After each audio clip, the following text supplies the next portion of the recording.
This is one of my first trips out in 24. I have been out a couple of times, and to be honest, it was nicer then. It's a bit misty today. Not too cold. I think the degrees are in Celsius 6. I haven't got heated grips, and to be honest, at the moment I don't feel like I need them in this sort of condition.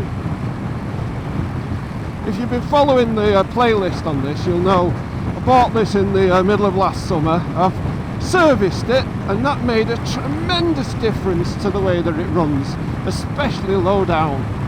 And after it lay up during the winter, I've got it out, and it still, if anything, runs even better.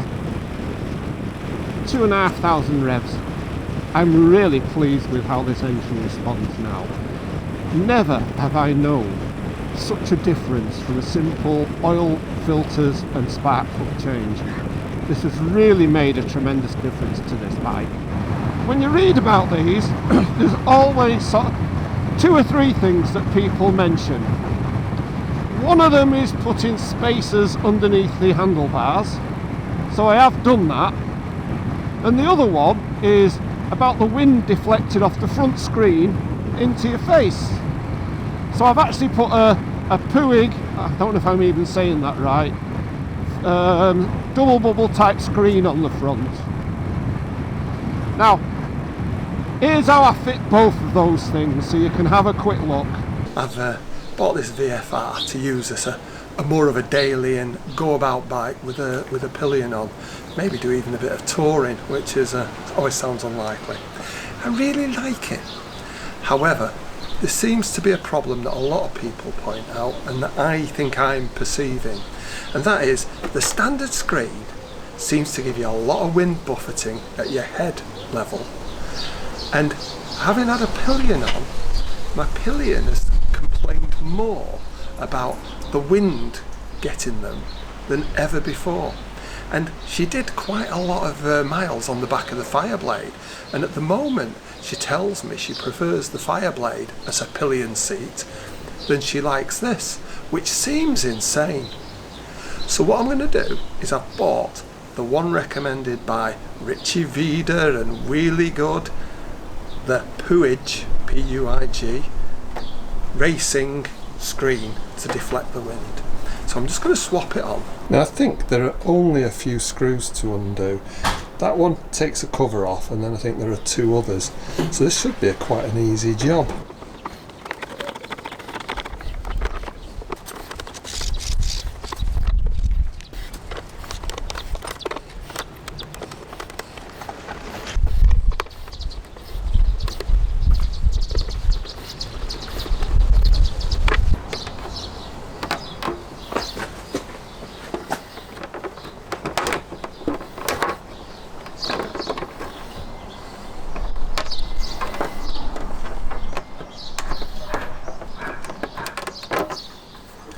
Well, that's just about the easiest thing I've ever taken off a bike. Let's hope the other one goes on as well. In putting it up, it seems a little bit more clamped in than the original one. However, that's probably going to make it fit a little bit tighter. So I'm okay about that. So you get them in those slots at the front, and then you push it forward.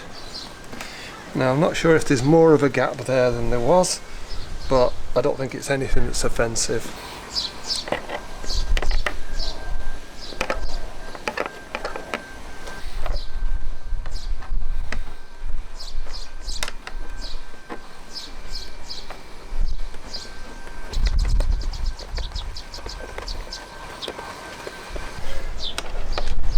So the ones that are covered have to be tightened up first, obviously.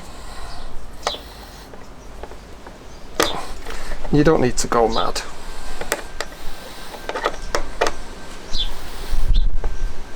That'll do. And then this. Clips back in.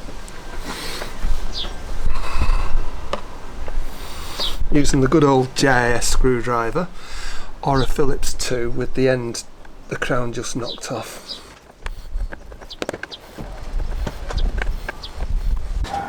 forget to tighten this one up first. So obviously once it's covered, you can't. It doesn't need to go mad. I'll do.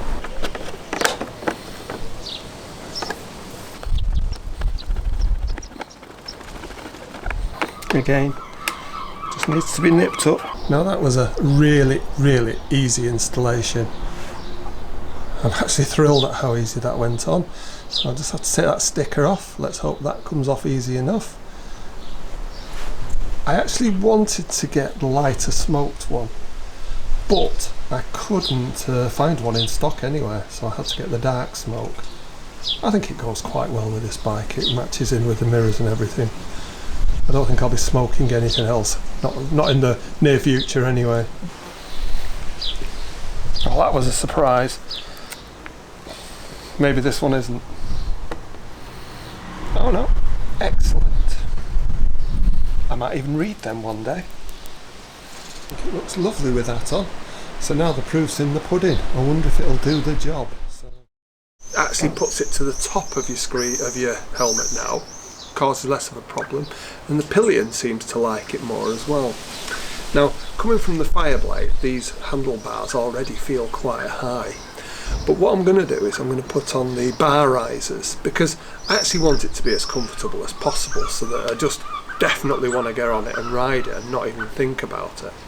Everyone seems to feel that the bar risers make them even better and more of a long distance tool, so cheap enough, so I've got some to put on. I've removed my quad lock mount, so I've got a bit more room, and this USB I've just pulled out of the way. It's a 12mm spanner that's needed.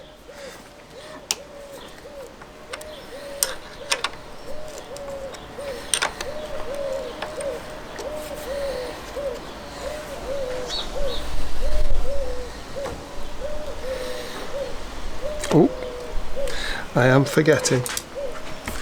There is a little clip on here that needs taking off. All you have to do is wind it round.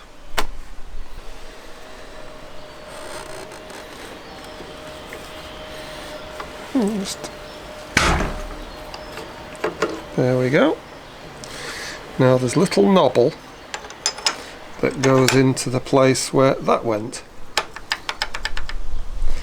And this goes back on. Make sure it lines up. Now there is a little bit of give.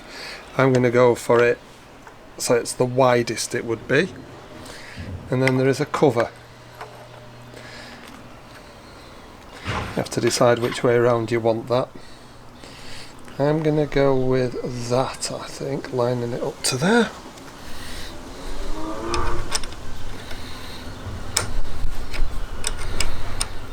Tighten it up again. I don't know if there's a torque setting on these, but you don't want them coming undone. I'll put it in the text if I come across it.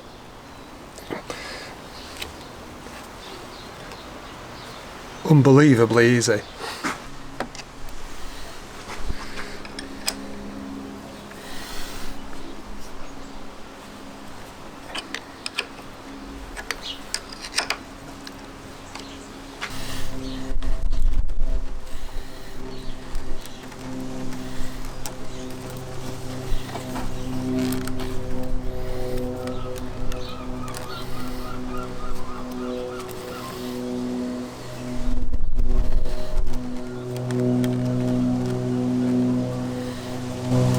Now this one, someone has cable tied the accelerator cables down to the fork leg, so I'm going to have to cut that.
that's them on.